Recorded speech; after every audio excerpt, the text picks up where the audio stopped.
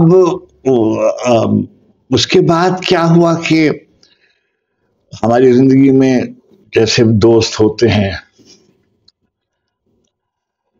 ہم ایک مشاعرے کی ریکارڈنگ کے لیے گئے ہوئے تھے, اور حمایت علی شاعر صاحب مرحوم, حمایت بھائی ہم ان کو کہتے ہیں, ہمارے بڑے بھی تھے ظاہر, تو نہایت خوبصورت آدمی, نہایت عمدہ گفتگو, اچھے شعر, عمدہ لہن, بہت خوبصورت بولتے, بہت خوبصورت, مثبت بہت تھی پوری شخصیت ماشاءاللہ. تو کہنے لگے کہ ایک دن ہم گئے ہوئے تھے ریکارڈنگ کی, افسر وقار عظیم جو ہے یہ اس کا پروڈیوسر تھا, یہ تھے, تو کہنے لگے کہ ہم ریکارڈنگ کے لیے گئے ہوئے تھے. تو اختر میاں نے کہا کہ صاحب آپ چلیے, سر آپ چلیے, بھائی آپ وہیں دیکھ لیجیے گا کیا اگر کوئی چیز جیسے ہوتا ہے چلنے کے لیے. تو ہمارے بھائی مجھ سے کہنے لگے کہ افتخار تم مشاعرہ کیوں نہیں پڑھتے ہو؟ میں نے کہا مجھ سے کسی نے کبھی کہی نہیں. تو کہنے بس تم آج پڑھو. تو میں نے کہا مگر یہ تو یوم آزادی کا مشاعرہ ہے. تو کہنے لگے کہ پھر کیا ہوا, تم شعر کہہ لو, ابھی تو 2 گھنٹے ہیں. اچھا, تو میں نے کہا میں تو ایسے نہیں, یعنی میں نے جیسے ہوتا ہے کہ سپر ڈال دی, میں نے کہا میرے بس کا کام یہ نہیں ہے. مگر ڈاکٹر صاحب میں نے ارتجالن 2 شعر مجھ سے اللہ نے کہلوا دیے. آپ یقین کریں گے کہ وہ کون سے 2 شعر تھے؟ میرے خدا, مجھے اتنا تو معتبر کہتے, میں جس مکان میں رہتا ہوں اس کو گھر کر دے میری زمین میرا آخری حوالہ. اچھا, اور سمجھیے اس طرح سے میں نے مشاعرہ گویا پڑھنا شروع کیا. کیا بات, کیا بات. یعنی شہر کی نشستوں کے علاوہ جو مشاعرہ پڑھنا جس کو کہتے ہیں. دیکھیں کیسے شعر جو ہیں وہ کیسے آئے. اب میں نے 10-12 غزلیں کہی جیسے, تو اس زمانے میں ٹی وی میں عام طور پر یہ روایت کوئی لکھا ہوا قانون نہیں تھا, مگر ٹی وی پر اور ریڈیو پر عام طور پر وہاں کے جو ملازمین تھے ان کو ڈسکریج کیا جاتا تھا کہ یہ نہ پڑھیں ورنہ یہ روز ہی آ جائیں گے. اور تو ایک مشاعرہ ہوا یوم اقبال کا, تو اس میں میں نے اور نسیمیہ نے اور پروین نے, ہم نے اقبال کی زمین میں شعر لکھے. اور زنجیر کون پروین بھی پڑھا, اور نسیمیہ نے تمام شہر ہے سارا ہی شہر راہ میں ہے, تو دل میں سوچ رہا ہے میری نگاہ میں ہے. یہ غزل پڑھی, اور میں نے سمجھ رہے ہیں مگر بولنے کا یارہ نہیں, جو ہم سے مل کے بچھڑ جائے وہ ہمارا. یہ ہم نے غزل پڑھی. اب ہم ٹی وی پہ بھی گویا متعارف ہو گئے, لیکن میں نے بہت کم کہا. پھر ہمارے شعبے میں 2 آدمی 3 آدمی اور شاید تھے. ایک ایک ہمارے دوست تھے سلیم کوثر، یہ ہمارے شعبے میں کام کرتے تھے، اور ایک ہمارے دوست تھے قمر صدیقی، وہ بھی ہمارے شعبے سے وابستہ تھے، اور دونوں ماشاءاللہ وہ بھی اچھا شعر کہتے تھے، اور سلیم کی کتاب تو نہیں آئی ہوئی تھی، قمر بھائی کی کتاب آ گئی ہوئی تھی۔ قمر صدیقی کا اس زمانے میں ایک شعر بہت مشہور ہوا تھا کہ افلاس نے بچوں کو بھی سنجیدگی بخشی، سہمے ہوئے رہتے ہیں شرارت نہیں کرتے۔ وہ احسان دانی صاحب کے شاگرد تھے۔ اچھا، وہ جیسے ہی پنجاب سے کوئی آدمی، کوئی شاعر کراچی میں آتا تو قمر بھائی اس کو لے کر، یعنی ظاہر ہے کہ میرے رفیق کار تھے تو میرے ہاں تشریف لاتے، اور میرے کمرے میں، میرا کمرہ جنرل مینیجر استمظہر صاحب تھے تو وہ بڑی اس پہ شفقت فرماتے تھے، تو انہوں نے بڑا سا کمرہ مجھ کو دے رکھا تھا، تو اور سارا صوفے وغیرہ دیے ہوئے تھے۔ عام طور پر تو ہر کمرے میں 2 آدمی بیٹھتے تھے، 2-3 آدمی بیٹھتے تھے، مگر مجھ کو اکیلا کمرہ دیا تھا۔ شروع میں، یعنی کچھ دن میں نے، میرے ساتھ عبد الکریم بلوچ میں ساتھ بیٹھتے تھے، پھر مجھے انہوں نے تنہا کمرہ دے دیا، تو وہاں سب سویرے دفتر سے گاڑی سے اترے اور ہمارے کمرے میں سب آ جاتے تھے، اور علیم اور اختر وقار عظیم اور محسن علی اور شیرین اور امیر امام، ہم سب چائے وائے پیتے اور پھر اپنے اپنے کاموں میں چلے جاتے۔ تو اس فضا نے مجھے، اچھا پھر بعد میں جیسے سلیم بھائی ہمارے لیے ٹی وی کے لیے بھی کام کرتے تھے، مگر ہم شام میں سلیم بھائی کی طرف ہوتے ہوئے گھر جاتے تھے، یا سلیم بھائی دن میں ہماری طرف کسی وقت آتا۔ نفیس، رئیس فروغ صاحب ہمارے بہت ہم شفقت فرماتے تھے، صحبہ اختر، اسد محمد خان، اور یہ اچھا وہ ہم پر اس زمانے میں یعنی گانے موسیقی والے لوگ، ہم سب علماء، آپ یقین کریں گے ہمارے کمرے میں مولانا حسن مسنہ ندوی صاحب تشریف فرمائے، مولانا غلام مصطفیٰ ایک آدمی، ہاں جی ہاں، بہت اچھا۔ اور سب سے مولانا منتخب الحق، ڈاکٹر اشتیاق حسین قریشی، ڈاکٹر منظور احمد، کیسے لوگ،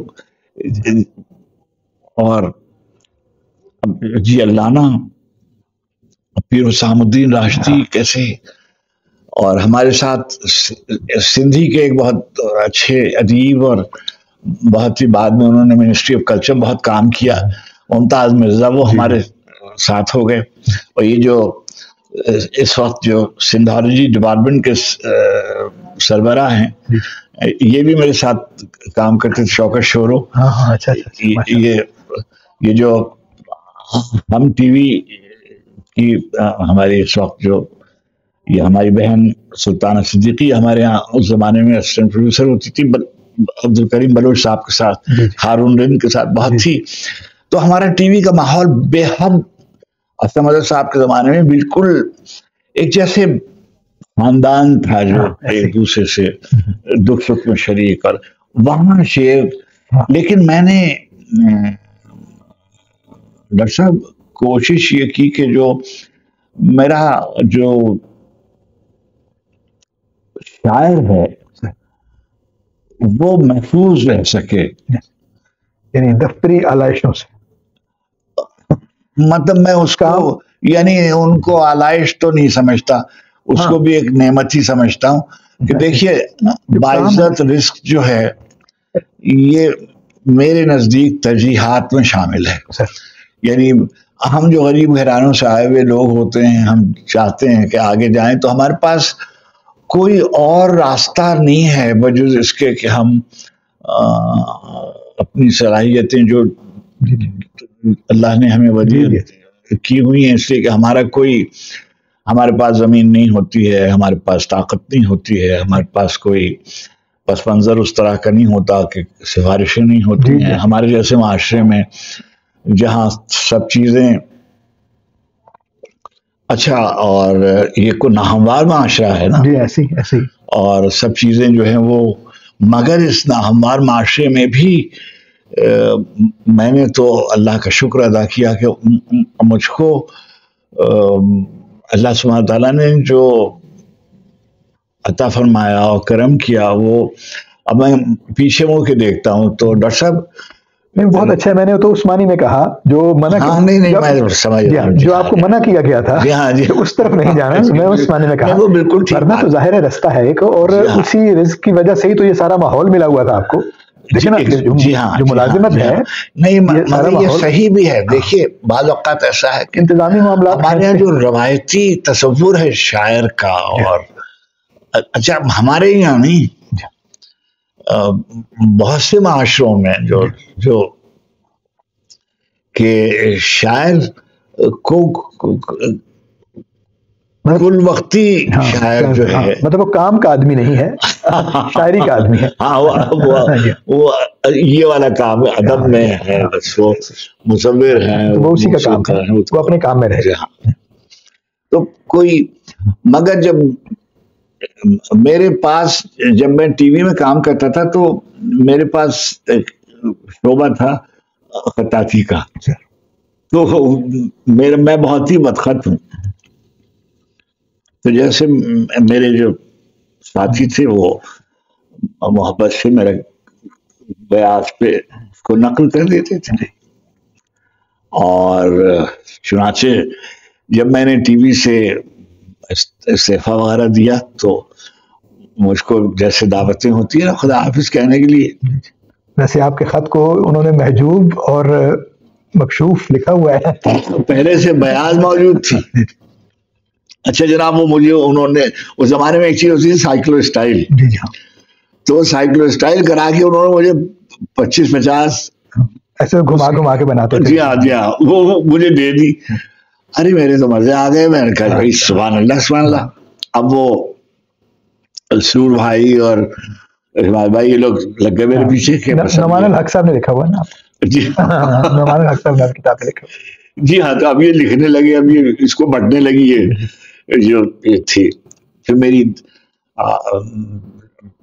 میرے جو دوست تھے مدبر رضوی اور سلیم صدیقی اور نسرین پرویز، ان لوگوں نے، اب میں جانے لگا برطانیہ چلا گیا، لیکن اس وقت تک بیاض میری جو تھی وہ نقل ہو چکی تھی، اور میں نے سلیم احمد صاحب سے درخواست کی. سردار جعفری صاحب آئے ہوئے تھے پاکستان، اور کیفی صاحب آئے ہوئے تھے پاکستان، تو میں نے ان سے کہا، ان دونوں نے لکھ دیا، سلیم بھائی نے لکھ دیا، اور میں لندن چلا گیا. وہاں ایک مضمون گوپی چند نارنگ نے باندھا ہوا تھا، کربلا کا شعری استعارہ اور افتخار عارف شاعر. میں نے اس مضمون کو، میں نے ان سے کہا کہ اگر آپ اس کو عذرائے کرم اجازت دے دیں تو میں اپنے تو وہ جناب والا وہ اس میں شامل ہو گیا. دونوں چیزیں ہو گئی اور چھپ گیا. اچھا، اور ممتاز مفتی صاحب، ہم مجھ پہ بہت بڑی مہربانی اللہ نے کی. اچھا، اب وہ مہر دونیم چھپی تو 84 ہے میرے خیال میں. جی ہاں 84. تو وہ پہلے یہاں ملک نورانی صاحب جو مکتب دانیال کے مالک تھے، وہ بائیں بازو کے بہت ہی کٹر بہت ہی کمیٹیڈ ڈیڈیکیٹڈ پبلشرز تھے، اور سبتے بھائی کی کتابیں اور سجاد رحی صاحب کی کتابیں اور سب یہ انہوں نے ہی اس زمانے میں چھاپی ہوئی تھی. تو سرور بھائی ان کے پاس میں تو ان سے واقف تھا، مگر میری حیثیت نہیں تھی. انہوں نے جا کر ان سے بات کی اور سبتے بھائی نے تو انہوں نے اشاعت کی حامی بھر لی، اور نام نہیں طے ہو پاتا تھا. تو پہلے کچھ طے ہوا، پھر کچھ طے ہوا، پھر کچھ ہوا. تو ایک دن یوسف صاحب نے کہا کہ برخوردار تمہاری کتاب کا نام میں نے رکھ لیا. تو میرے تو نہیں. اب میں تو بہت ہی خوش ہوا. میں فیض صاحب تشریف لائے ہوئے تھے، میں نے ان سے کہا کہ یوسف صاحب ہیں، یہ کہہ رہے ہیں تمہاری کتاب کا نام ہے. انہوں نے انڈورس کیا. میں نے اسی وقت چھپوا دیا، خبر چھپوا دی. شفیع عقیل صاحب ہمارے محسن و مشرق اخبار جہاں کے مدیر اعلیٰ، ان کو میں نے لندن سے فون کیا کہ شفیع بھائی یہ خبر چھپا دی ہے کہ میری کتاب آ رہی ہے اور اس کا نام یہ ہے، اور یہ تو محفوظ ہو جائے، یہ تو کم از کم یہ محفوظ ہو جائے. اور نہیں مطلب یہ کہ کم از کم میرے ذہن سے ایک دفعہ یہ اتر جائے اور نام. اچھا اب وہ چھپ گیا. تو میرے ایک بزرگ تھے خواجہ شاہد حسین، ٹی وی میں میرے باس تھے، وہ بھی وہاں جلا وطنی کی زندگی گزار رہے تھے. ایک دن تشریف لائے ہوئے تھے تو میں نے ان سے کہا کہ میری کتاب آ گئی ہوئی ہے اور فیض صاحب کہہ رہے ہیں کہ میں بیروت سے آ رہا ہوں اور تم فلاں تاریخ کو اس کی تقریب رکھو، کتاب کی تعارفی تقریب رکھ لو. تو میرے پاس تو ایک ہی 2 نسخے ہیں، تو اس پر تو نہیں ہو سکتا. تو انہوں نے کہا عارف نہیں مجھے دے دیجئے. میں نے ان کو دے دی. انہوں نے ایک ہفتے کے بعد مجھ کو اس کا جو آرٹ پیپر پہ اس کا ایک ایڈیشن چھاپ دیا. کیا بات. اور فیض صاحب تشریف لائے، یوسف صاحب اور شہرت بخاری اور یہ رائف رسل اور اس میں شریک مضمون پڑھے. یہ اقبال مہدی صاحب کا جو بنایا ہوا ہے یہ بھی اسی زمانے کا ہے؟ جی اسی زمانے. اچھا اب میں نے کہا کہ یہ طے ہوا کہ بھئی یہ ہو کہ پہلے پیچھے تصویریں ہوں.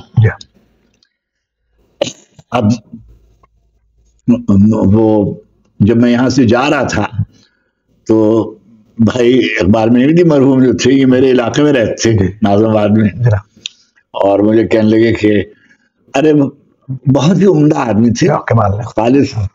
تو مجھے کہنے لگے کہ حضرت میں آپ کی کا پورٹریٹ بنانا چاہتا ہوں تو آپ کو میرے لیے وقت نکالنا پڑے گا. اچھا میں نے کہا بہتر. چنانچہ میں نے اور انہوں نے پھر یہ 2 تصویریں میری بنائی. تو یہ میں نے پھر اس کے کتاب کا سرورق بنانا تھا. تو میرے ایک دوست تھے، ان کا نام تھا پیٹر بنیچی، میری ایک دوست کے بوائے فرینڈ تھے وہاں برطانیہ میں. انہوں نے ایک تصویر بنائی میرے 2 نیم، اور وہ تصویر یہ تھی کہ ایک شیشے پر سورج آ کر گرا ہے آئینے پر، یعنی ایک کھڑکی پر، اور جو کھڑکی کے شیشے ہیں وہ فرش پر ہیں اور اس میں سورج کے ٹکڑے ہیں. بہت ہی اچھی تصویر لگی. میں نے الطاف گوہر صاحب کو دکھائی، انہوں نے پسند کی. جب میں یوسف صاحب کو دکھایا تو اس وقت انہوں نے تعریف کی. میں گھر جا کر کہنے لگے کہ نہیں وہ جو تمہارا سرورق ہے وہ بہت اچھا ہے، مگر کتاب کا سرورق ایسا نہیں ہونا چاہیے کہ آدمی تصویر دیکھتا رہے اور بات کی طرف متوجہ نہ ہو. تو بات میرے دل کو لگی. تو میں نے کہا صاحب میں پھر کیا کروں. کہنے لگے کہ تمہاری خطاطی کون. تو میں نے کہا ملک کا جو سب سے اچھا خطاط ہے کون ہے. انہوں نے کہا کہ رشید بٹ.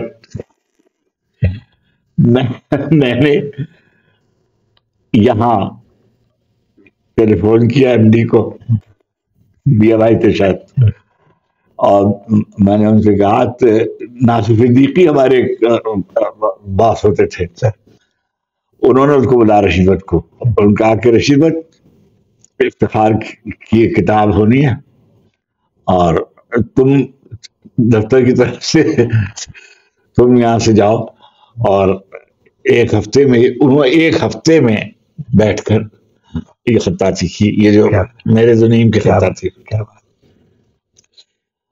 اب میں نے فرحان صاحب کو ایک خط لکھا. اچھا اب جب آپ جوان ہوتے ہیں اور آپ کا دماغ خراب ہوتا ہے اور بہت سے لوگوں کا کیا ہوا ہوتا ہے اور شعر آپ کا خیال ہوتا ہے کہ آپ نے بڑا تیر مارا ہے وغیرہ. میں نے ان کو خط لکھا کہ میں برا شاعر نہیں ہوں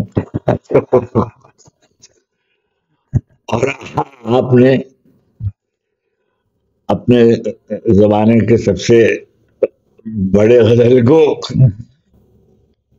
کے سرور بنائے ہیں. ناصر کاظمی بھی بناتے. میری خواہش ہے کہ آپ تو یہ نام ہے. میں ان سے اس وقت تک یعنی متعارف تو ظاہر تھا لیکن کوئی ایسے میرے تعلقات نہیں تھے کہ میں ان سے یعنی بعد میں تو میں ان کی نیاز مندی میری بہت ہو گئی. انہوں نے میری ساری کتاب جب تک وہ حیات رہے سب کتابوں میں جناب انہوں نے اگلے دن جسے کہتے ہیں ہفتے 10 دن میں مجھے بنا کر میرے دنیم کا اب آپ دیکھ لیجیے. کوئی فیض صاحب تشریف لائے بیروت سے, اس کی رونمائی ہوئی, پھر نارنگ نے وہاں سے دلی میں چھپایا, اور جمیل جالبی صاحب کے کزن تھے, مجھے ان کا نام یاد نہیں آتا, ایجوکیشنل پبلشنگ والے, انہوں نے وہاں سے چھاپا. اور اسی کچھ دنوں بعد میرا انگریزی میں میرا ایک وہاں پہ بہت بڑا پبلشنگ ہاؤس, جی ہاں بہت ہی اچھا, انہوں نے جالبی بھائی کی بھی ساری کتابیں انہوں نے ہی چھاپی, اور وہ بہت ہی اس زمانے میں اچھا کام کیا. خیر پھر تو میں نے, اب مجھے ڈر لگنے لگا. اب میرے دنیم, اس کے بعد پھر اسی زمانے میں 12th مین چھپ گئی, اور وہ جو کورس ہوتا ہے نا بچوں کا, اس میں ساؤتھ ایشین اسٹڈیز کے نام سے جو کلام ایک چیز چھپی, تو لندن میں میری نظم 12واں کھلاڑی بھی اس میں انگریزی ترجمہ اس کا شائع ہوا. اللہ مجھے معاف کرے, بڑے لوگوں کے نام ہے, میں نام حجاب آتا ہے ان کے ساتھ نام اپنا شامل کرتے ہوئے. اور میری ایک دوست تھی برینڈا واکر, انہوں نے میرا انگریزی میں ترجمہ کیا. اور اسی زمانے میں یہ جو میں نے, اب میں ایسے بڑبولا پن لگتا ہے اپنے بارے میں بات کرنا سر, یہ تو تاریخ ہے, تو میں نے آپ کے علاوہ کون بتائے گا. انگریزی کے المری شمل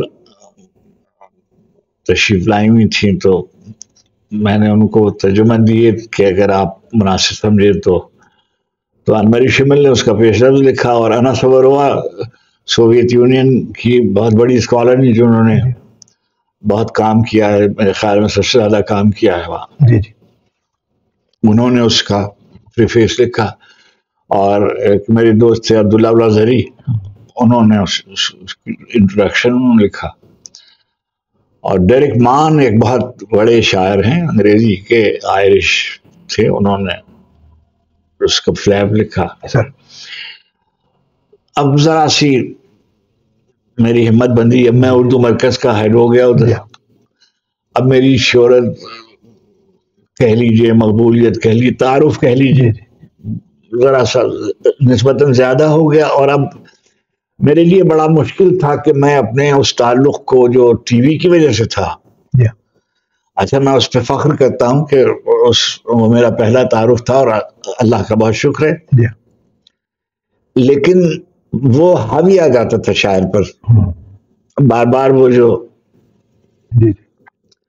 لیکن مجھے بالکل یہ کہنے میں ذرہ برابر باک نہیں ہے کہ اللہ نے یہ ایک صورت پیدا کی کہ شہرت, مقبولیت, پہچان بنی ہوئی تھی, اس میں ایک بات یہ بھی آ گئی کہ یہ صاحب جو ہے یہ شعر بھی, شعر کا بھی حیضہ ہے کچھ, وہ بھی ہو گیا. اب میں نے یہ سمجھ لیا کہ اب یہ جو کام ہے یہ اللہ سبحانہ تعالیٰ نے میرے مقدر میں لکھ دیا ہے. اچھا عابد, ایک بات میں بالکل, آپ خود ماشاءاللہ شعر کہتے ہیں, غزل کہتے ہیں, آپ صاحب علم آدمی ہیں, کہ میں نے کسی ضرورت کے تحت شعر نہیں کہے, یعنی میں نے مشاعرے کے لیے شعر نہیں کہے، میں نے کوئی کسی کو سنانے کے لیے شعر نہیں کہے، فرمائشی شاعری بھی نہیں ہے، کسی فیشن میں شعر نہیں کہے، کسی کے ایما پر شعر نہیں لکھے کبھی زندگی میں۔ میری یہ عمر آ گئی، اللہ اب کیا ایک عمر کر باقی ہے، جب چاہیں گے نمٹا لیں گے وغیرہ۔ تو اللہ نے بڑا کرم کیا، جب شعر کہنے کے بغیر کوئی چارہ نہیں تھا، اس وقت میں نے شعر کہا۔ کیا بات، ایک بات، اور دوسری بات یہ کہ میں کوئی بہت بہادر آدمی نہیں ہوں، اور میں کوئی باغی اور انقلابی وغیرہ نہیں ہوں، ایک کمزور آدمی ہوں، اور اللہ کے علاوہ کہنے کو تو یہ جملہ جو ہے ہم کہتے رہتے ہیں محاورے کے طور پر، اللہ بہت، مگر جب آپ دنیا میں نکلتے ہیں تو آپ کو معلوم ہوتا ہے کہ کیا صورت احوال ہے دنیا کی کیا۔ اور میرے طبقے کے لوگ جو ہیں ان کو تو جتنی صعوبتیں، زحمتیں، مشکلات دیکھنی پڑتی ہیں، اس کا اندازہ وہی لوگ کر سکتے ہیں جو اس راستے سے گزرے ہوئے ہیں۔ بیان سے اچھا بیان کریں تو اس میں لگتا ہے کہ جیسے یہ کوئی اپنے آپ ہوا لے رہے ہیں، ہوا لینا نہیں ہے، بہت مشکل کام ہوتا ہے۔ دستے تہ سنگ جو ہے اس کی بڑی مجبوریاں ہوتی ہیں، اور یہ جو یعنی جو کیسا مسئلہ لکھا ہوگا جب دستے تہ سنگ، دعوائے گرفتاری الفت، اور یہ کہ دوسری طرف ہو کہ دن گئے کہ کہتے تھے نوکر نہیں ہوں، نوکر نہیں ہوں۔ تو جو نوکر ہوتے ہیں ان کی کیا بہادری اور کیا ٹھیک۔ تو لیکن اسی میں ہم چلے آئے لائے جہاں تک قدم، اپنی سی جو ہو سکتی ہے، جو ہم سے ہو سکتا تھا۔ اچھا ہاں یہ ضرور ہے کہ ایسا شاید نہیں ہوا کہ جب جتنی دیر ہم نے شعر کہے کہ ہم نے بے نیازانہ زندگی گزاری ہو، کہ اچھا ہو سکتا نہیں ہے۔ اگر کوئی آدمی، میں بار بار یہ بات دہراتا ہوں، اور کہ میں چاہوں یا نہ چاہوں، کوئی آدمی چاہے یا نہ چاہے، جو آب و ہوا ہے وہ اس پر اثر انداز ہوتی ہے۔ تو اگر آب و ہوا اثر انداز ہوگی تو جو سیاسی آب و ہوا ہے وہ بھی ویسے ہی اثر انداز ہوگی جیسے تہذیبی آب و ہوا اثر انداز۔ جی جی بالکل ایسے، آپ ماحول میں موجود ہیں تو اس کا اثر جو ہے وہ تو ممکن نہیں ہے کہ آپ سے بچ جائیں۔ اچھا اب کیا ہے کہ ہر آدمی اپنے طریقے سے کہتا ہے۔ ابھی میں بار بار یعنی میں سب لوگ جو ہیں اپنے اپنے طریقے سے لکھتے۔ فیض صاحب نے کہیں ایک بات کہی، گفتگو میں کہیں کہی ہے، یا میں نے پڑھی ہوگی ان کی نسبت سے، کہ زندگی یہ جو شاعری ہوتی ہے، زمانہ ہوتا ہے، اس میں گیلری ہے، اس گیلری میں سب لوگ اپنی اپنی تصویریں لگا دیتے ہیں، کوئی اپنی طرح سے تصویر بناتا ہے، کوئی اپنی طرح۔ اب جیسے ایک مضمون ہے تو مثلا فیض صاحب اس مضمون کو لکھ رہے ہیں تو وہ اپنی طرح سے لکھ رہے ہیں، شیخ ایاز اگر لکھ رہے ہیں تو وہ اپنی طرح سے لکھ رہے ہیں، گلخار نصیر لکھ رہے ہیں تو اپنی طرح سے لکھ رہے ہیں، اجمل خٹک لکھ رہے ہیں تو اپنی طرح سے لکھ رہے ہیں۔ تو سب آدمی اپنی اپنی طرح سے اسی مضمون کو، وہی ہجرت ہے جو ناصر کاظمی لکھ رہے ہیں، جو مونی نیازی لکھ رہے ہیں، جو محشر بدایونی لکھ رہے ہیں، جو فرض کیجئے میں نے بھی مجھ پر بھی وہ واردات گزری، میں نے بھی لکھ دی۔ تو سب اپنی اپنی طریقے سے لکھ رہے ہیں۔ تو جو جب ہجرت اپنی اپنی ہے نا تو لکھن بھی اپنی اپنی۔ بعض اوقات اس نے کہیں کسی پروس کا غالباً یہ فقرہ ہے کہ منظر ایک ہوتا ہے، دیکھنے والی آنکھیں بدل جاتی ہیں۔ تو ایک ہی صورت احوال میں ابھی دیکھیے سب ترقی پسند شاعروں کی ایک یہاں سے وہاں تک، جو صاحب سے لے کر آپ آگے آئیے تو یہ سب لوگ ہیں نا کہ جو صاحب بھی ہیں اور فیض صاحب بھی ہیں اور سردار جعفری بھی ہیں اور مخدوم بھی ہیں اور کیفی بھی ہیں اور جانثار بھی ہیں اور مجاز بھی ہیں اور مجروح بھی ہیں اور جانثار بھی ہیں اور ظہیر کشمیری قاسمی صاحب تک آپ آئیے تو سب ترقی پسند شعراء کی ایک فہرست ہے. ہاشمی مطلبی، فرید آبادی اور نیاز حیدر بھی ہیں، یعنی اسی میں ہیں، اسی قافلے کا حصہ ہے، اسی کا حصہ. کوئی کسی طرح سے شعر لکھتا ہے، کسی طرح سے، تو ہر کوئی اپنے انداز سے، اپنے لہن سے، اپنے ڈھنگ سے، میں نے اپنے زاویے سے. تو اگر آپ میری کتابیں دیکھیے گا تو آپ کو اندازہ ہوگا کہ اس میں نے ہر زمانے میں، چاہے وہ مہر دنیم ہو یا حرف باریاب ہو یا جہان معلوم ہو یا باغ گل سرخ ہو، اپنے زمانے کے جو حالات ہیں اس پر جو آپ کا رد عمل ہے تخلیقی سطح پر، جی تخلیقی سطح پر جو بھی مجھ سے یعنی جو بھی ماجرا تھا وہ میں نے حوال لکھ دیا جس طریقے سے لکھ سکتا تھا. اور ظاہر ہے کہ پھر آدمی، میں نے زیادہ نہیں لکھا، میں تو کوئی اور بھی بات ہے نا سر کہ آپ یعنی شاعر کیا یہ بھی اپنی مرضی بھی ہے اور اس کا یعنی ایک اپنا مزاج بھی ہے کہ وہ اپنی شخصیت کے کس حصے کو شعر میں اجاگر کرنا چاہتا ہے. اب یہ تو اس کا اپنا مرضی ہے نا کہ وہ اپنا مزاج کیا وہاں پر دکھانا چاہتا ہے، شاعر کا دکھانا چاہتا ہے یا باغی کا دکھانا چاہتا ہے. ٹھیک ہے نا، اگر آپ باغی کے کردار کو اجاگر کرنا چاہتے ہیں تو اس کا بھی ایک طریقہ ہے، اس کا بھی ہے. لیکن اگر آپ شاعر کے کردار کو اجاگر کرنا چاہتے ہیں، آپ دیکھیں بڑے بڑے لوگوں نے فیض کے ہاں جیسے اگلے دن ہم بات بھی کر رہے تھے. جی دیکھیے، یہ ابھی اس کو ہمیشہ سے یہ تصور ہے اور کہ جیسے مثلا شاہ کے کوہل جواہر تھی، خاک پاجن کی، انہی کی آنکھوں میں پھرتی سرائیاں دیکھی. اب یہ جو ہے یہ بھی ہے، یہ بھی سیاسی شعر ہے. اور یہ کہ خزانہ تم تو واقف ہو کہو مجنوں کے مرنے کی، یہ بھی تو سیاسی شعر ہے نا.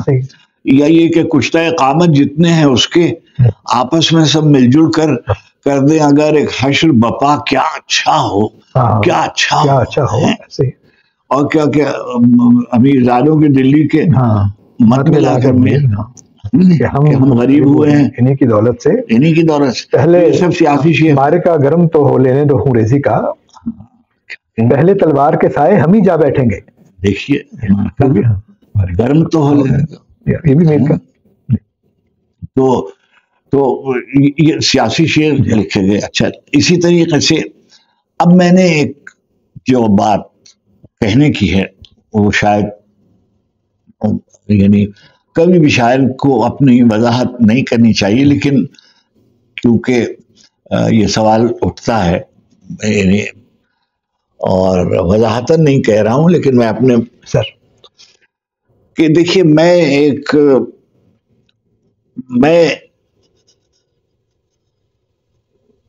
میرا نام افتخار عارف ہے، یہ میری ایک شناخت ہے. میں اردو زبان میں شعر کہتا ہوں، یہ میری ایک شناخت ہے. میں ایک زمین سے وابستہ ہوں، میں سندھ سے میرا تعلق ہے، میں پاکستان کا شہری ہوں، میں پاکستان میرا ملک ہے، میری ریاست ہے. میں اسلام میرا مذہب ہے، میرا دین ہے، میں اس کا ماننے والا ہوں. میں عالم انسانیت کا ایک فرد ہوں. یہ ساری شناختیں ایک دوسرے سے متصادم نہیں ہیں، بیک وقت ہیں. تو کبھی یہ بھی ہو سکتا ہے کہ میں اپنے میرے بچے ہیں، میری کوئی محبت ہے، میں اس کے بارے میں شعر لکھ رہا ہوں. کبھی ایک میرا نظریہ ہے شعر کا، اس کے بارے میں لکھ رہا ہوں. کبھی میری دھرتی ہے، اس کے بارے میں. ہم یہ کہتے ہیں کہ مٹی کی محبت میں ہمارا، تو جو مٹی جو ہے، مٹی کا مطلب وہ دھول گرد غبار نہیں ہے جو اڑ رہا ہے، بلکہ مٹی میں ہمارا عقیدہ ہے، ہمارا نظریہ ہے، ہماری زمین ہے، ہماری روایت ہے. یہ سب چیزیں جہاں سے ہمارا جسم اور ہماری شخصیت دونوں پھوٹے ہیں. بالکل جی ہاں، جس سے ہمارا وجود متشکل ہوتا ہے. وہ پوری روایت بھی ہے، جی ہاں، وہ ماحول بھی ہے اور یہ مٹی بھی ہے. جی ہاں، وہ سب کچھ اسی میں شامل ہے. تو جب ہم ایک لفظ ہم کہہ لیتے ہیں. ایسے ہی تو شعر میں تو ایسے ہی بیان کرنا ہے. وہ ہمارا جوہر جو ہے وہ جس جوہر سے ہم نمود کرتے ہیں, جو ایتھاس ہمارا ہے, وہ اس میں جو بھی ہے اس سے جسے ہم کہتے ہیں ایکچولائز ہوتا ہے, ایکسٹرنلائز ہوتا ہے, تو وہ ہم وجود میں آتے ہیں, ظہور کرتے ہیں. تو میں نے یعنی میں شروع سے جیسے میں نے حمد لکھی, میں نے نعتیں لکھی, میں نے سلام لکھے, میں نے منقبتیں لکھی, میں نے اسلامی تاریخ کے بعض کرداروں پر, مثلا میں نے حضرت ابو ذر غفاری پہ نظم لکھی, حجر ابن عدی پہ نظم لکھی, میں نے حضرت ابو طالب پہ نظم لکھی. یعنی ذات مقدسہ کے علاوہ جو سبھی جن پر یعنی لکھتے ہیں. اور تو اب جب میں نے اچھا, اب دوسری بات یہ کہ میں نے یہ سوچ کر نہیں لکھا. میں اب میں بیان کرنے لگوں کہ اس زمانے میں تو مجھے نہیں معلوم تھا کہ ریڈیکل تھیولوجی کیا ہوتی ہے, کہ لاطینی امریکہ میں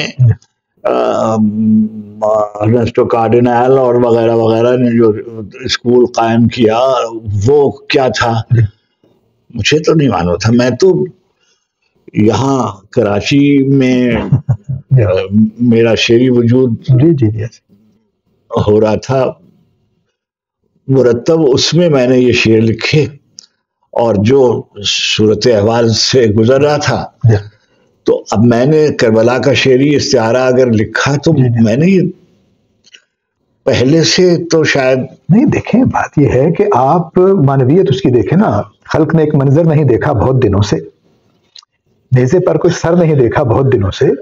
اب یہ دیکھیں کہاں سے آتا ہے قافلہ حجاز میں ایک حسین بھی نہیں, گرچہ ہے تابدار ابھی گیسوئے دجلہ و فرات. فیض صاحب نے اس کی طرف نشاندہی کی ہے کہ اقبال کے ہاں یہ بات تھی. اچھا, تو اس کا مطلب ہے کہ یہ اپنے زمانے کی جو ماحول ہے اس پر کمنٹ ہے نا سر, وہاں سے آتا ہے. شیخ پڑے محراب حرم میں پہروں دگانا پڑھتے رہے. میر صاحب کیا بات ہے, دگانا. ہاں, شیخ پڑے محراب حرم میں پہروں دگانا پڑھتے. ایک سجدہ اس تیغ تلے کا ان سے ہو تو سلام کریں. کیا بات ہے, کیا بات. اب مولانا سلیمان ندوی 1000 بار مجھے لے گیا ہے مقتل میں, وہ ایک قطرہ خون جو رگے گلو میں ہے. کیا بات.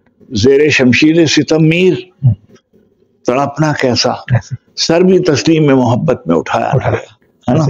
تو یہ سب ہے. وہ تو سرایت کیا ہوا ہے نا آپ کے تخلیقی جو اس میں دھارا ہے. جی ہاں, اب وہ میں نے اب جیسے جب یہ والی غزل میں نے جو سنایا, اور اس کے بعد حریم لفظ میں کس درجہ بے ادب نکلا جسے نجیب سمجھتے تھے, کم نصب نکلا سپاہ شام کے نیزے پہ آفتاب کا سر, کس اہتمام سے پروردگار شب. کیا اچھا لگا, پروردگار شب.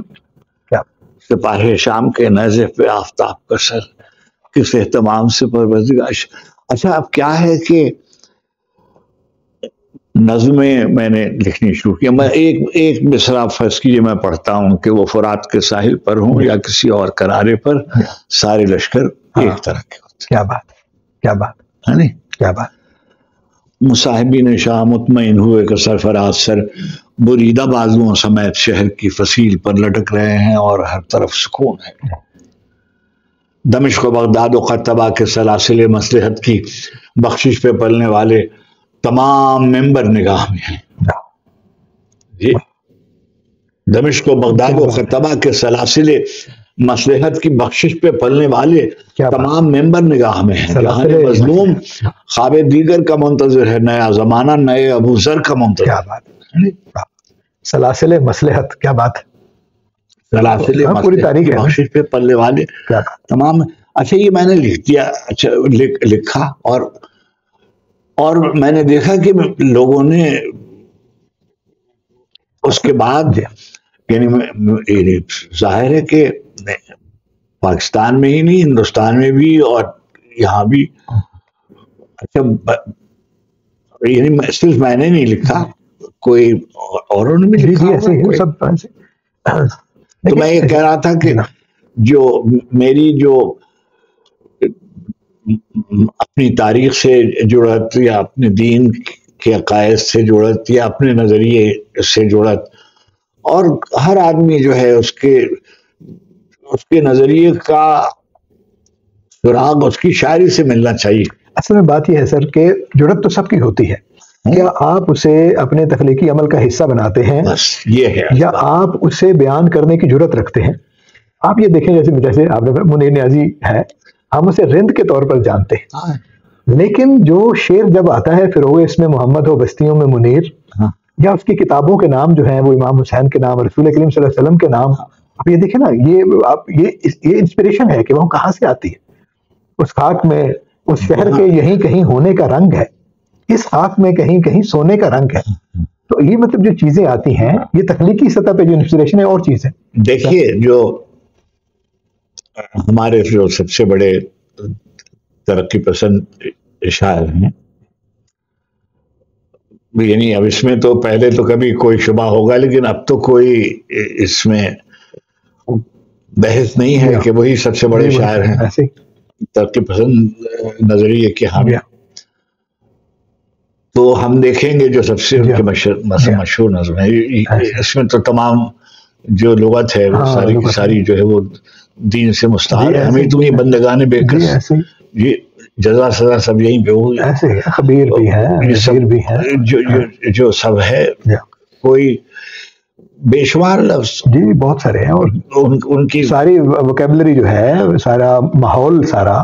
اچھا، اور یعنی اس کے اخفاء کی ضرورت نہیں ہے، یہ تو انہوں نے خود کہا ہوا ہے، یعنی ہم کو اپنی طرف سے جی ایسا تو نہیں، وہ دھرتی دھڑ دھڑ دھڑکے گی، یہ بھی مطلب قرآن کا ایکسپریشن ہے، قرآن کا ایکسپریشن ہے. جی ہاں، قرآن حکیم کی آیتوں کی کھڑکھڑانے والی سے استفادہ ہے، اس کا فیضان. اچھا، اور کوئی ان کی لغت میں یہ بہت ہے، تو کیوں نہ آپ اس یعنی لہن میں یا اس استعارے میں بات کریں جس کو آپ کا آدمی یہاں کا سمجھتا ہے. جی ہاں، آپ شاعری اس کو انسپائر کر، اس کو آپ موٹیویٹ کرنے کے لیے یا اس سے کلام کرنے کے لیے یا اس سے کمیونیکیٹ کرنے کے لیے کر رہے ہیں، تو کیوں نہ اسی زبان میں کریں جس کو سمجھتا ہے. ابھی حال میں میں کوئی مضمون دیکھ رہا تھا اروندھتی رائے کا، تو انہوں نے کہیں یہ اس کی بات کی ہے کہ ایک چیز ہوتی ہے پولیٹیکل ایکٹیویزم، کہ جیسے سیاسی لوگ ہوتے ہیں، کوئی ممبرز ہوتے، سیاسی جماعتوں کے لوگ ہوتے ہیں، اور ایک ہوتا ہے لٹریری ایکٹیویزم. لٹریری ایکٹیویزم یہ ہے کہ آپ کس کے ساتھ ہیں، ایسے آپ کا لفظ کس کے ساتھ. دیکھیے پہلے جب یہ ترقی پسند تحریک کا ابھی آغاز ہوا چاہتا تھا، اس وقت یہ نعرہ بلند کیا گیا تھا کہ ماسٹرز آف کلچرز ہو سائڈ آر یو، آپ کس کے ساتھ ہیں، اہل قلم، اہل فنون، اہل فن، کس کے ساتھ ہیں. تو ہم کس کے ساتھ ہیں؟ ہم اپنی زمین کے ساتھ ہیں، ہم اپنے لوگوں کے ساتھ ہیں. ہم کوئی چیز فضا میں نہیں لکھی جاتی، ہم کسی معلق نہیں ہے نا، معلق نہیں ہے، کہیں کہیں منسلک ہے. ہاں، ہم جڑے ہوئے ہیں، ہم اپنے خاندان سے جڑے ہوئے ہیں، ہم اپنے رشتوں میں جڑے ہوئے ہیں. ہم اچھا، محبت کی وہ بھی شکل ہوتی ہے جسم و جسمانیات والی بھی، وہ بھی ایک حقیقت ہے. اولاد کی بھی محبت ہوتی ہے، انسانی رشتوں کی بھی محبت ہوتی ہے، اپنی زمین کی بھی محبت ہوتی ہے، اپنے نظریے سے بھی محبت ہوتی، اور اس میں کوئی ترجیحات نہیں ہوتی، بیک وقت یہ سب ہو رہی ہوتی.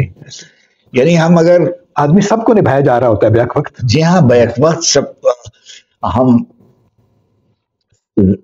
یعنی نظریہ جو ہے وہ کوئی میں اپنے بارے میں کہہ سکتا ہوں، لیکن یہ کہ کوئی دل سے جو میں ایمانیات کا جو حصہ ہے، نظریے کا جو حصہ ہے، انسانی رشتوں کے تعلقات کے جو حصے ہیں، اور ترجیح دینی پڑتی ہے. یعنی ترجیح کیا دینی پڑتی ہے کہ میں نے کسی وقت یہ بات کہی تھی کسی انٹرویو میں کہ بھائی اگر گھر میں سوگ منایا جا رہا ہو تو بچے کی شادی ملتوی کر دیتے ہیں. پڑوس میں اگر کہیں کوئی واقعہ ہو گیا تو اگر اپنی زمین میں کچھ ہو رہا ہو تو ہم کو کیا کرنا چاہیے؟ پہلے تو اسی طرف متوجہ ہوں گے، اسی طرف متوجہ ہوں گے جو پہلے کرنے کی. تو یہ دیکھیے کیسا اتفاق ہے، میں جتنی چیزیں اپنی طرف سے لکھ کے لایا تھا کہ وہ جو تہذیبی رچاؤ کی ہم بات کریں گے یا کربلا کے ستارے کی بات کریں گے یا ہم اپنا جو مٹی کا حالات رہے ہیں اس پر کچھ نوحے کی باتیں کریں گے جو آپ کے شعروں میں آیا، اور یہ تہذیب عجمی تہذیب کی بات کریں گے اور ہماری جو ہندی جو یہاں کی تہذیب ہے اس کی بات کریں گے.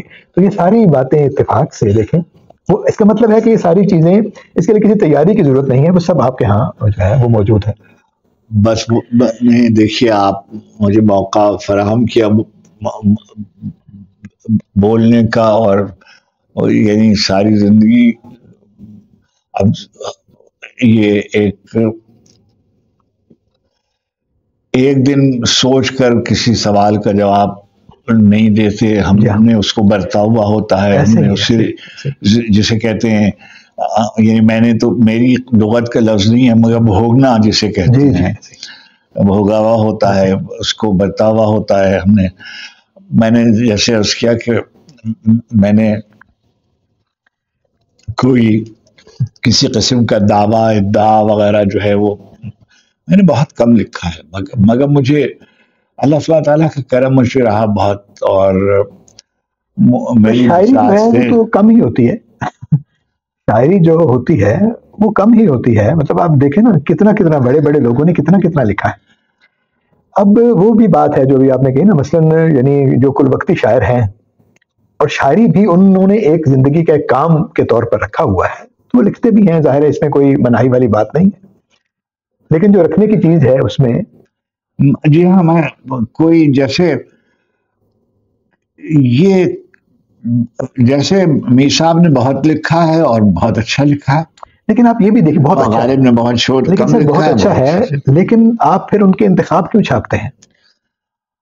دیکھیں نا، اس کا کوئی مطلب ہے کہ جب بہت اچھا ہے وہ یقیناً استاد کا لکھا ہوا ہے، لیکن جب اس کا انتخاب کرنے کی ضرورت محسوس ہوتی ہے تو اس کا مطلب ہے کہ پھر بھی اس بات کی ضرورت ہے. غالب کا انتخاب کوئی کیوں نہیں کرتا، یا درد کا انتخاب کوئی کیوں نہیں کرتا؟ کہ انہوں نے خود ہی کر دیا ہوا ہے. ہم ظاہر میر کے بارے میں کچھ کہتے نہیں ہیں، ظاہر ہے بارگاہ ایسی ہے کہ وہاں پہ بات کرتے ہوئے، لیکن میں سچی بات آپ کہوں ڈاکٹر صاحب کہ مجھ سے تو ہوا ہی نہیں. ابھی دیکھیے مجھ سے کہتے ہیں کہ بھئی آپ نے اتنے دن سے شعر نہیں لکھے. بھئی اگر میں لکھ سکتا تو میں نہیں لکھتا کیا؟ ہاں ایسے ہی ہے، یہ کوئی ایسا کام تو نہیں ہے جو جان بوجھ کے آدمی نہ کرے. کہ بھئی میں نہیں کروں گا. منیر کا بھی ایک بہت اچھا لطیفہ ہے، جیسے بہت سے ہیں نا منیر نیازی کا، آپ جانتے ہیں. میں یہ دوہرا چکا ہوں کئی دفعہ کہ غالب نے 200 سال کچھ نہیں کہا تو کیا ہوا اس سے. ان کے اوپر یہ ہوتا تھا کہ بھئی آپ نے مشاعرے میں وہی. اچھا، بالکل کسی قسم کی اپنے بارے میں خوش فہمی مشاعرے سے نہیں ہونی چاہیے. جی ہاں ایسے ہی پذیرائی جو ہے وہ تو جب آپ کام کریں گے تو اس کی ہوگی.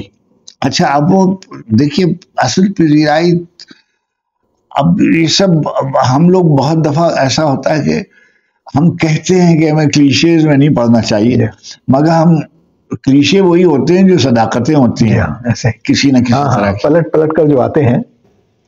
تکرار ہوتی ہے چیز کی کہ بھئی ترجیح اول کیا ہے آپ کی؟ ترجیح اول شعر ہے. اچھا میں تو شعر لطف لیتا ہوں، بہت خوش ہوتا ہوں، اور لیکن کلیشے کا مطلب ہے کہ آپ اسی لفظ کو اسی معنی میں استعمال کر دیں جیسا پہلے ہو چکا. جی ہاں جی ہاں جی ہاں، آپ تکرار جو ہے اس کی موضوع تو آپ لاتے ہیں لیکن آپ اپنا کچھ نہ کچھ اس میں آپ لگاتے ہیں، تو تب پھر تو وہ کلیشے نہیں رہتا. چلیں یہی وہ آگے بات جو میں ابھی آپ سے اگلی کرنا چاہتا تھا کہ یہ باتیں تو موضوعات کے حوالے سے ہو گئیں، جو انسپریشنز ہیں ان کے حوالے سے ہو گئیں، جو تخلیقی جو سوتے ہیں کلام کے ان کے حوالے سے ہو گئیں.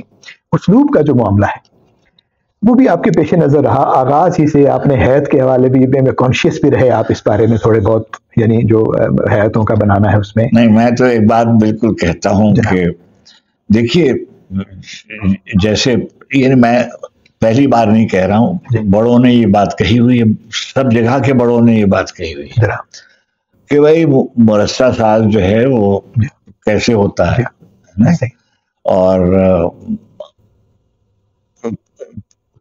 اور یہ کہ رات کو جن نے لڑی موتی کی کر دکھلایا جو ہے یہ ہنر ہے، یہی ہے نا کہ خار کو جن نے لڑی موتی کی کر دکھلایا، بیابان میں معاملہ پا میں ہی ہوں، یہی ہے نا.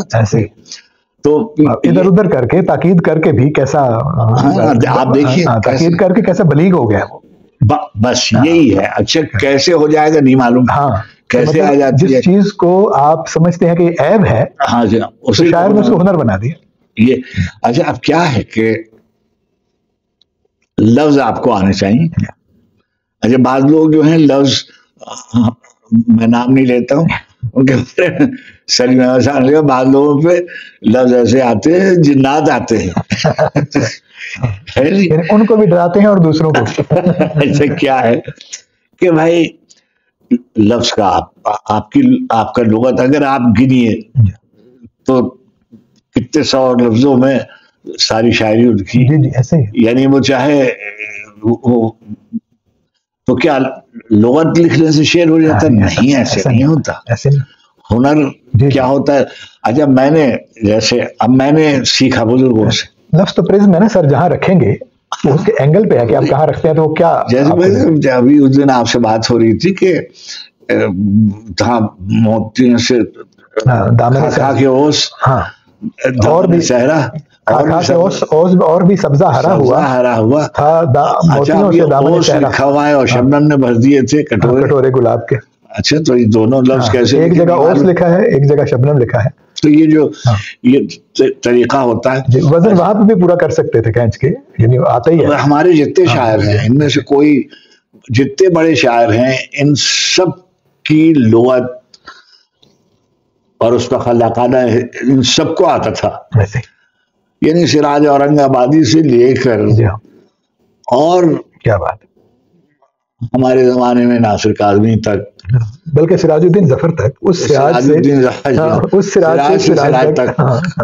اب دیکھیے کہ کیسے کیسے مسئلے لکھے ہیں. ابھی دیکھیے نعت کا شعر ہے سراج الدین ظفر کا، صبح جام ہے، صبح جام میں چھلکتا ہے کیمیا کی طرح. اب دیکھیں جی، اب دیکھیں کوئی شراب نہیں عشق مصطفیٰ. اب یہ کیسے کہیں گے، مطلب سوچیں گے بھی کیسے. زندانہ مراسم بتے چالاک سے رکھے، امید کرم پھر شہل اولاق سے رکھے. کیا بات. تو اب یہ دیکھیے کیا ہے کہ لغت بھی ہے، اپنا اسلوب بھی ہے، اپنے ڈھنگ سے بات کہنے بھی ہے، اور مضمون بنایا ہے، اور اپنی فضا بھی ویسے کی ویسی لکھی ہے. اور یہ سب شاعر جو ہیں ہم تک براہ راست بھی آئے ہیں کچھ پیام، ہر شے کہاں سماعت جبریل کے لیے. ہاں بتائیے. اب دیکھیں مجھے تو بہت یاد ہے غزال غزل، میں تو ان کا بہت چہیتا. مجھے کہیں سے فوٹو کاپی ملی، ہمارے دوست کے پاس تھی، ان کے پاس بھی فوٹو کاپی تھی. تو بس ان کے ہاتھ کی لکھی ہوئی ہے. میں بہت کم لوگ جانتے ہیں کہ ظفر بھائی کو یہ جو علم نجوم وغیرہ کا بھی شغف تھا. اور میں ابھی وہ حیات ہیں. میں اپنی کسی دوست کو نے ان سے اصرار کیا تو میں نے کہا بھائی میں تو اس پہ یقین نہیں کرتا ہوں. تو ان کا نہیں، میں ان کے پاس میں نے کہا اچھا چلیے. اب وہ زمانے میں فیروز چند کا جو دفتر تھا وہیں میں وقت لے کر چلا گیا ان کے پاس. اور شفقت کرتے تھے، بہت ہی شفیق آدمی تھے، اور گفتگو بھی بہت اچھی اور تھسا تھا بہت. اچھا اب یہ جو ہے ایک دیکھیے جو ہمارے بہت سے لوگ جن کو کم پڑھا گیا، جیسے مدنی صاحب ہیں، کم پڑھا گیا، یعنی اتنے متعارف نہیں ہوئے جتنا ان کا حق بنتا تھا. یا حفیظ ہوشیارپوری جتنا ان کا حق ہوتا تھا اتنا انہیں نہیں پڑھا گیا، اور بڑے شاعر تھے. اچھا کیا ہے کہ آپ شعر کو سامنے رکھ کر شعر نہیں کہتے، مگر آپ کو یہ تو معلوم ہونا چاہیے کہ کتنے لوگ کتنے ڈھب سے شعر کہہ رہے ہیں۔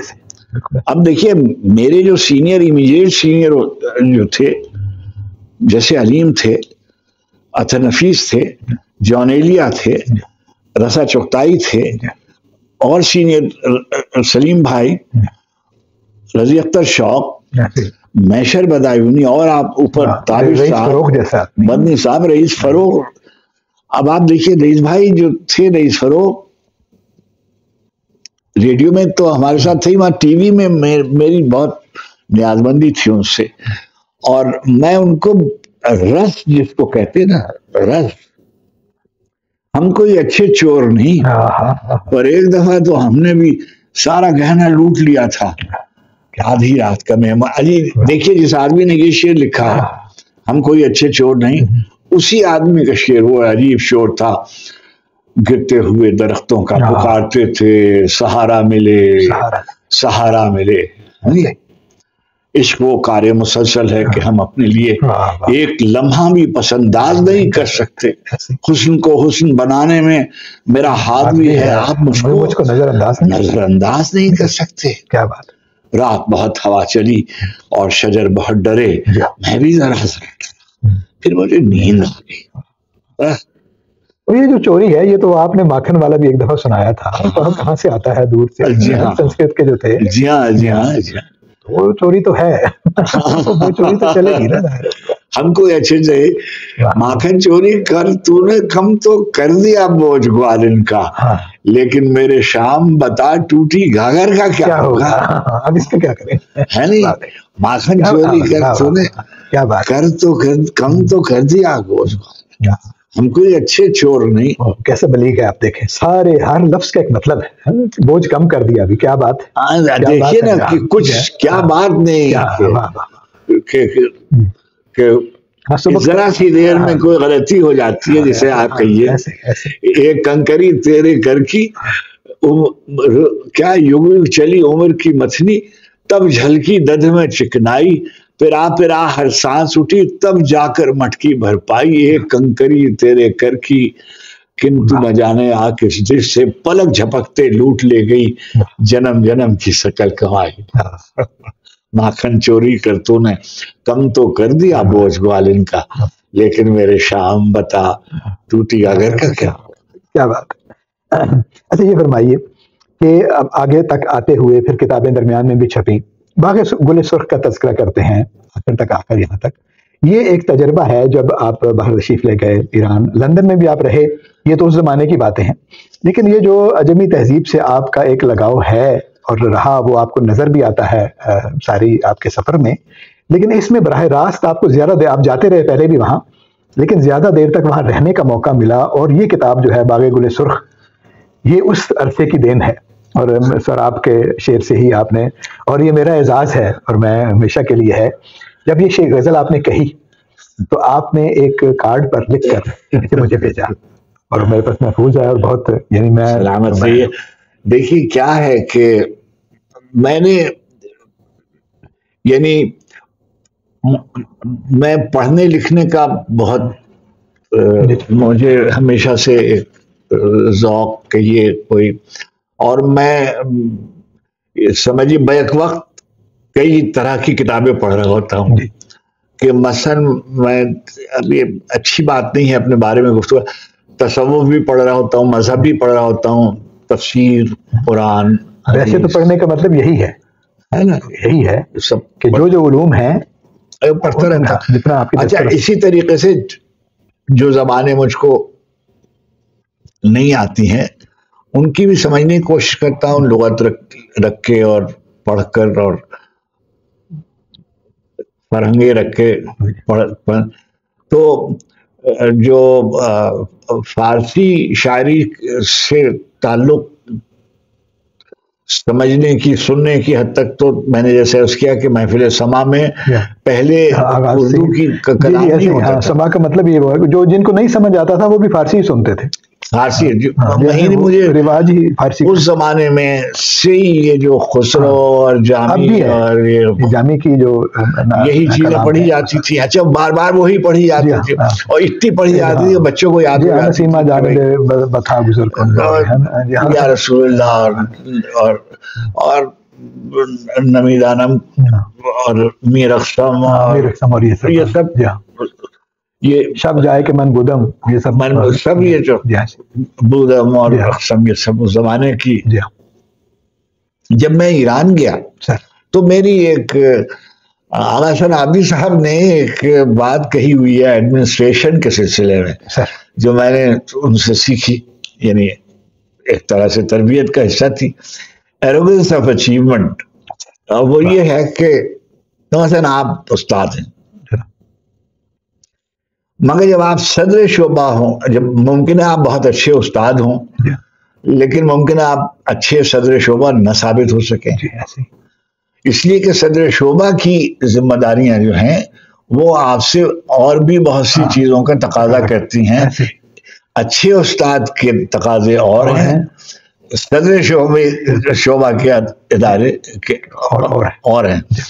تو یعنی یہ بالکل ایک صورت احوال ہے کہ چنانچہ میں یہ کہتا تھا کہ جن بھی اداروں میں میں گیا اس کے لیے میں نے پہلے سے تیاری بہت کی. اب یہ آپ نے کیونکہ ایران کا تذکرہ کیا, جب میں ایران جانے لگا تو میں نے فارسی پر جو بھی اردو میں دستیاب چیزیں تھیں, چاہے وہ کیسی اچھی بات کی آپ, یعنی مثلا فرض کیجئے مثلا کہ میں نے سبقن شبلی نعمان شیر الرجب اور سخندان فارس وغیرہ دیکھی, اور یعنی جو راشد صاحب کے جو تراجم تھے جدید فارسی شاعری کے وہ پڑھے, اور جو حافظ کے جو ترجمے ہیں اور غالب کے جو ترجمے ہیں فارسی کے جو. اچھی بات کی آپ نے, یہ منصبی ذمہ داری سمجھ کر, یعنی کہ جی ہاں اگر وہاں پر یہ بات ہو تو آپ اس سے ان سے آگاہ ہوں چیزوں سے کہ کیا. اب میں گزارش آپ سے کروں تو مجھ کو کوئی اجنبیت نہیں محسوس ہوئی وہاں جو میں گیا. مثلا مجھے سب یعنی میں ان کے ناموں سے کم از کم آشنا تھا کہ بھئی ایک شاعر ہیں جو نیم آیوشی ہیں, یہ وہ ہیں جن سے راشد صاحب بہت متاثر تھے, یہ احمد شامل ہیں, یہ ہمارے فیض صاحب کے دوستوں میں ہیں اور سبت حسن صاحب کے دوستوں میں ہیں, اور یہ سوراب سے پیری ہیں, یہ منوچہر رادشی ہیں جن سے راشد صاحب کی بڑی دوستی تھی, یہ شفیق اتکنی ہیں جو ابھی سب سے بڑے شاعر اس وقت موجود ہیں, اور انہوں نے بے دل پر یہ کام کیا ہوا ہے, اور یہ رومی پر انہوں نے کام کیا ہوا ہے, یہ زرکوب ہیں, یہ عبدالحسن زرکوب ہیں, یہ سید نفیسی ہیں, یہ اقبال سے ان کی کرسپونڈنس تھی, یہ ملک الشعراء بہار. تو یہ مطلب یہ کہ میں لیکن پڑھا ہوگا کبھی, لیکن پھر اس کو اثر نو تازہ کیا, مرتب کیا کہ بھئی حافظے میں ہے نا, حافظے کا حصہ. جی ہاں, آپ تجدید کرتے رہتے ہیں. اور دیکھیے ایک نظم جو آپ نے آج سے 4 سال 10 سال پہلے پڑھی ہوتی, ابھی پڑھتے ہوتے ہیں تو ایک اور طرح سے منکشف ہوتی ہے نا. ابھی اس دن آپ سے گفتگو میں بات ہو رہی تھی کہ یہ 9 نمبر کی بس جانے کب آئے گی, جو ہے یہ کسی اور کنٹیکسٹ میں کہاں ایک اور معنی اس کا سمجھ آیا اس دن, ہے نا, کہ یہ اس میں کیا چیز پڑھتا رہتا. تو جب ہم وہاں گئے تو ہم نے پھر یہ کیا کہ ہم جب لندن جا رہے تھے تو سبت حسن صاحب نے کہا کہ دیکھو تم جا رہے ہو وہاں, ایک بات کرنا. ہم جب جا رہے تھے پہلی دفعہ برطانیہ تو ہم سے بندے بھائی نے سجاد زئی صاحب نے یہ کہا تھا کہ دیکھو وہاں جا کر صرف ہندوستانیوں میں نہیں ملنا جلنا, یعنی صرف جنوبی ایشیا کے لوگوں کے ساتھ نہیں بیٹھنا, تم کچھ ان لوگوں سے بھی ملنے کی کوشش کرنا, ایکسپوجر ہے نا, جب تاکہ آپ ان کو جانو. تو ہم باقاعدہ وہاں ڈاکٹر صاحب کوئی فرض کیجئے کوئی ہفتہ 10 دن کے بعد ایسا نہیں ہوتا تھا کہ ہم کسی انگریزی ڈرامے کے لیے نہ دیکھنے گئے ہوں کہیں, کسی گیلری میں نہ گئے ہوں یا کہیں ہم شعر کی نشست میں نہ گئے وغیرہ وغیرہ. اچھا پھر پڑھتے پڑھتے بھی تھوڑا وقت. ایسے ہی جب ہم ایران گئے تو وہاں بھی ہم نے یہ اپنا طریقہ, اچھا وہاں تو کام ہی یہی تھا, تو تہذیبوں کے سلسلے میں تو اس میں ہمیں موقع کیا ملا کہ جو فارسی یعنی عالم کا جو تعلق تھا, جن جن ملکوں میں فارسی بولی جاتی تھی, افغانستان میں اور ازبکستان میں اور آذربائیجان میں, جہاں پہلے سینٹرل ایشیا میں بھی فارسی کا رواج تھا نا, فارسی دان دنیا جو ہے پوری. جی ہاں, اور ہمارے ہاں اور تو وہ ان شعراء کو پڑھا, اور انگریزی میں بھی سب موجود ہیں اور اردو میں بھی موجود ہیں, اور جسے کہتے ہیں ٹوٹو کے. اچھا کوئی مجھے یعنی ظاہر ہے کہ میں ایک ادارے کا سربراہ تھا جہاں صرف ادیب و شاعروں کئی کام تھا, تو رفقا کار میں تھے کہ بھئی یہ مصرع کیا ہے, یہ لفظ کیا ہے, یعنی لغت بھی نہیں آتی تھی, کوئی پوچھ لینے میں کوئی خبر نہیں ہے. تو یعنی سمجھیے ایسے زرتشت سے لے کر اور ابھی تک کا جو قصہ تھا تہذیبی, جتنی یعنی مطلب کو میں عالم تو نہیں مگر نام یعنی ہمیں یہی نہیں معلوم تھا ہماری بیٹی کا نام ہے گیتی. اب ہمیں یہ نہیں معلوم تھا کہ گیتی جو ہے وہ زرتشت کی والدہ کا بھی نام تھا. یہ بات ہم نے وہاں جا کر ہماری ایک عزیز اسکالر دوست ہیں, انہوں نے مجھے نادر نفیسی, صحیح نفیسی صاحب کی, تو اس میں دیکھا کہ گیتی لکھا ہوا تھا, تو میں نے اپنی بیٹی کو لکھا کہ بیٹے یہ زرتشت سے کرا.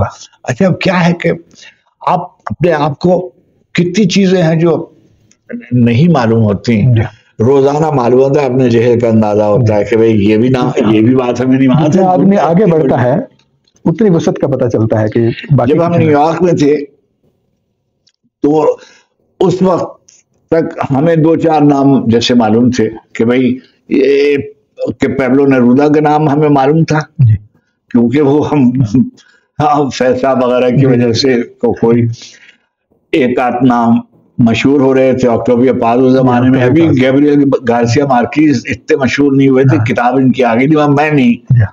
وہاں جا کر ماریا یوسا اور ان لوگوں کے ناموں سے ظاہر ہے کہ میں تو ایک اردو میڈیم آدمی ہوں نا, تو میں ایک اور طبقے سے بھی ہوں, تو میں نے میرے بزرگوں نے سفر نہیں کیا ہوا, میں نے نہیں سفر کیا ہوا, تو ہر وقت اپنے آپ کو آدمی تیار رکھتا ہے گفتگو کے لیے, مکالمے کے لیے, خود اپنی تعلیم کے لیے. ایک کتاب پڑھ لیتے ہیں خوش ہو جاتے ہیں, کوئی ایک بات پڑھ لیتے ہیں, کوئی نئی بات پتہ چلتی ہے, سرشاری ہوتی ہے, ایک اچھا مسئلہ پڑھ لیتے ہیں, یا اس کو کسی نئے رخ سے یہ پڑھتے پڑھتے ایک دم سے خیال آ رہی یہ تو بات نہیں دیکھی تھی جاتی ہے, تو اس کا لطف, یعنی میں تو لطف لیتا ہوں.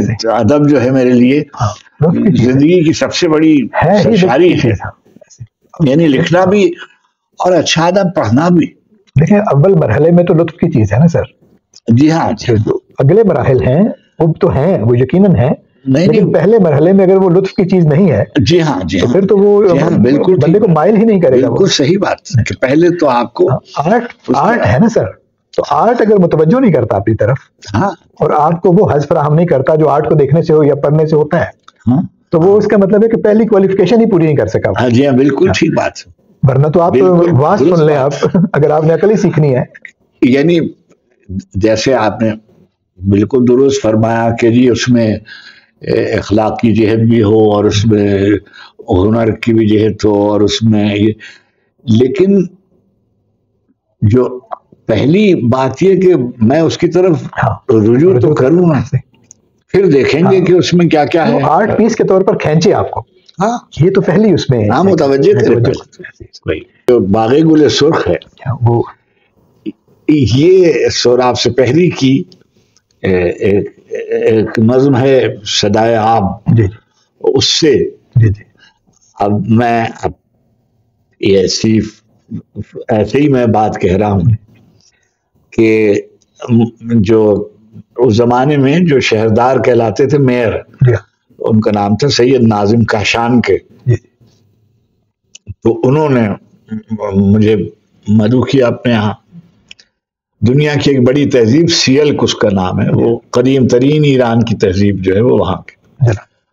تو میں نے کہا ایک شرط پر کہ آپ مجھے سوراب سپہری کی قبر پہ لے جائیں گے. کیا بات. تو وہ بہت ہی خوش ہوئے کہ بھائی یہ تو.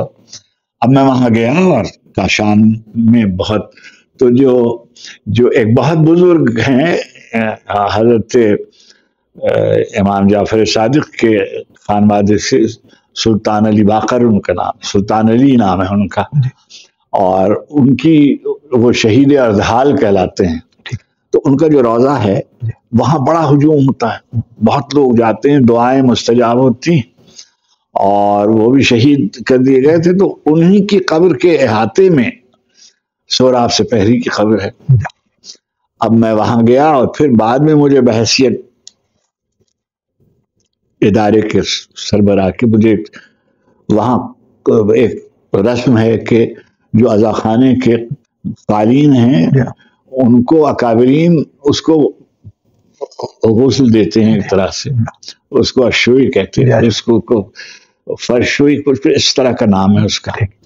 تو مجھے بھی مدعو کیا تو میں بھی ایک دفعہ وہاں گیا اور ان کے زعما کے ساتھ نیاز مندی کے طور پہ مجھے بھی شریک کیا انہوں نے.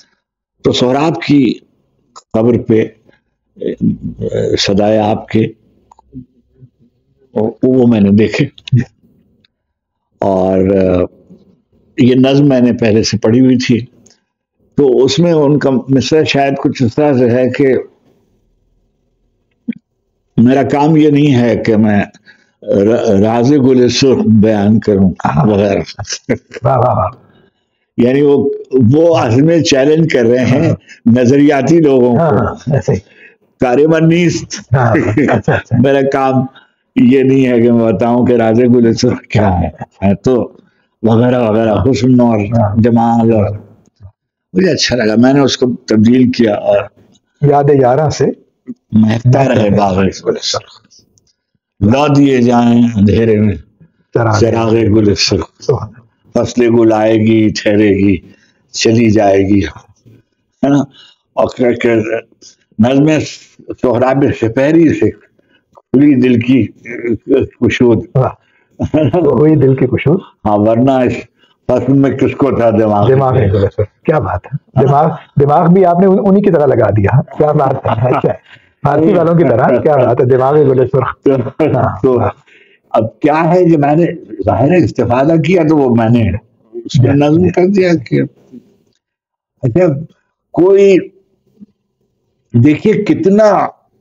اب کوئی جی وہ صاحب نے ان واوائیں نہیں لگائے جی، ارے بھائی دستے تہ سنگ آمدہ پیمان وفا ہے، اب مجبوری ہو دعوی گرفتاری الفت. تو اگر آپ کو نہیں معلوم ہے تو فیصلہ کیا کرے. وہ تو میں نے اگلے دن آپ سے گزارش کی کہ اگر جس کو معلوم نہیں ہے اس سے تو مکالمہ بھی نہیں ہے نا، تو اس کے لیے تو ہے ہی نہیں. بتائیے کہ جی کس کس کی مہر ہے سیر محشر. کوئی تحقیقی مضمون تو نہیں ہے نا کہ اس میں وابین لگائیں گے. نہیں، آئینی آپ کو معلوم ہونا چاہیے. آپ روایت سے واقف نہیں ہے تو آپ پڑھ کیوں رہے ہیں پھر اس کو. ہمیں کیا برا تھا مرنا. بتائیے اگر آپ کو نہیں معلوم ہے یہ شب غم بری بلا ہے، ہاں، تو اب یہ کیا کہیں گے اس پہ کہ بھائی اس پہ کتنے وابین لگائیں گے. اچھا، دل من مسافر من. ہاں یہ دیکھیں، یہ بھی پورا یہی ہے نا، دل من مسافر من، میرے دل میرے مسافر. یاد غزال چشمہ، ذکر سما نظارہ. یہ تو انسلاک ہے نا سر. آپ اپنی پچھلی تہذیب سے اور اپنے جو تخلیقی انسپریشن ہے اس سے اپنا انسلاک ظاہر کرتے ہیں. تو بہت شکر گزاری ہے سر، اور بہت سرشاری ہے. آپ کو ایک بار پھر اپنی سالگرہ کا دن مبارک ہو. دیکھیے آج اس دفعہ جو ہے کیونکہ 21ویں 19ویں 20ویں 21ویں رمضان جو ہے وہ یوم ضربت کہلاتی ہے ہمارے یہاں، شبیں کہلاتی ہیں خاص پس منظر میں. تو خیر اب وہ تو اللہ نے بڑا کرم کیا. دیکھیے ذوالفقار بخاری کا شعر ہے کہ اب وہ لوگ کہاں ہیں جن سے پاس سے عزت داراں ہیں. کیا بات. امیر والا میر سے اٹھایا کہ کوکن و مجنون کے خاطر دشت و کوہ میں ہم نہ گئے، عشق میں ہم کو میر نہایت پاس سے عزت دار بنے. بخاری صاحب نے وہاں سے اٹھایا کہ عزت دار بنے پھرتے تھے، لیکن یہ معلوم نہ تھا وہ لوگ کہاں ہیں جن کو پاس سے عزت داراں ہے. تو میں ایسے ہی شوخی میں کسی وقت میں نے کہا کہ ہمارے عہد میں کسی بھی عہد میں غالب کیا کسی بھی عہد میں غالب کیا ایسے ہی. تو لیکن اللہ نے بڑا کرم کیا. دیکھیے اب زندگی کے جتنے دقیقے رہتے ہیں اور اللہ کریم نے بہت عزت بخشی، بہت کرم کیا، بہت فضل کیا. یعنی شکر گزار بندے اللہ کو شکر کرتے رہنا چاہیے. ابھی کل ہمارے دوست معین نظامی نے ایک رومی کے 2 مصرے لکھے کہ عشق جو ہے اس میں عین شین قاف 3 حرف ہیں. تو عین عبادت کا ہے، اور شین شکر گزاری کا ہے، اور قاف قناعت کا ہے. کیا بات. واہ واہ. اچھا. عین عبادت کا ہے اور شین شکر گزاری کا ہے اور قاف قناعت کا ہے. ہم نے ایک بہت ہی کمتر درجے پر اس سے استفادہ کیا. ہمیں معلوم نہیں تھا یہ مسئلہ. ہم نے پہلی دفعہ یہ خدا اور بندے کا تعلق جو ہے نا وہ یہی ہے، عبادت اور شکر گزاری اور قناعت جو وہ دے دے. اچھا قناعت میں توکل چھپا ہوا ہے. قناعت جو ہے کہ مشہور نہیں ہوا شعر بہادر شاہ ظفر کا حقی صاحب نے نقل کیا تھا اپنے ہاں کہ جتنے جگائے فتنہ بیدار حرص نے، جتنے جگائے فتنہ بیدار حرص نے، سب آ کے میرے کنج قناعت میں سو گئے. سبحان اللہ سبحان اللہ سبحان اللہ. سب آ کے میرے کنج قناعت میں سو گئے. کیا بات. تو بس اللہ سبحانہ تعالیٰ سے دعا ہے کہ اب وہ جگائے اور فتنہ بیدار کو بھی آپ دیکھیں. اب اس کا کیا کس سے آپ داد مانگیں گے. سبحان. یعنی غزل کا جو وہ جگائے تھے تو بیدار ہو گئے. کیا بات. فتنہ بیدار حرص نے سب آنکھیں میرے کنج قناعت میں سو گئے. حرص اور قناعت کنج میں سو گئے نا. کنج کیسا ہے. کنج میں آ کے سو گئے. سو گئے. کیا بات ہے. کیا بات. اللہ تعالیٰ جناب آپ کا سایہ تادیر ہمارے سروں پر سلامت رکھے. آپ کا ہونا پوری اردو دنیا کے لیے، نہ سے ہمارے شہر کے لیے اور میرے لیے میں ذاتی طور پر بہت ممنون ہوں. آپ ہمیشہ سے مجھ سے شفقت فرماتے ہیں، اور میں ہمیشہ سے یہ سوچتا تھا اور کہ ہم آپ کو سنتے ہیں، آپ کے شعر سنتے ہیں، ان کو پڑھتے ہیں آپ، لیکن شاعری پر آپ سے مسلسل مکالمہ ہونا چاہیے، آپ سے باتیں سننی چاہیے. ہمارے ہاں شعر پر باتیں کرنے کا رواج کم ہو گیا ہے، تو اسی کی وجہ سے جو باریکیاں ہیں، جو لطافتیں ہیں شعر کی، ہنر کی، ان کی طرف توجہ بھی کم ہے. تو آپ کے توسط سے مجھے اور میرے جیسے اور بہت سے طالب علموں کو ایک بات پتہ چلتی ہے. تو میں شکر گزار ہوں، آپ نے وقت عنایت فرمایا، اور امید ہے کہ ہمارے دوستوں کو ہمارا یہ سلسلہ جو ہم نے آغاز کیا جس کا جناب افتخار عارف صاحب سے، وہ بھی پسند آیا ہوگا، اور آج ہم نے جو باتیں کی ہیں ان سے وہ بھی آپ کو پسند آئی ہوگی. سر بہت شکریہ آپ کا.